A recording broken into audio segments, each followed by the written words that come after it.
کراچی شہر میں بارش کے دوران شہر قائد میں مختلف حادثات میں 3 افراد جاں بحق جبکہ متعدد زخمی ہو گئے۔ تفصیلات کے مطابق پہلا واقعہ لیاری موسیٰ لین میں کوثر مسجد کے قریب پیش آیا، جہاں ایک پرانے عمارت کی چھت اچانک منہدم ہو گئی۔ حادثے کے نتیجے میں ایک کمسن بچی ملبے تلے دب کر جاں بحق ہو گئی جبکہ ایک خاتون سمیت 2 افراد زخمی ہوئے۔ ایس ایس پی سٹی عارف عزیز کے مطابق گرنے والی عمارت کی عمر 30 سے 35 سال کے درمیان ہے۔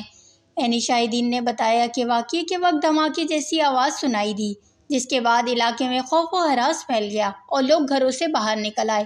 دوسرا واقعہ کھڈا مارکیٹ سمیرا آرکیڈ کے قریب پیش آیا، جہاں کرنٹ لگنے سے ایک شخص جاں بحق ہو گیا، جبکہ ایک اور واقعے میں بھی بورڈ بیٹسن تھانے کی حدود میں واقع ایک نجی ہسپتال کے قریب کرنٹ لگنے سے 30 سالہ شخص جاں بحق ہوا۔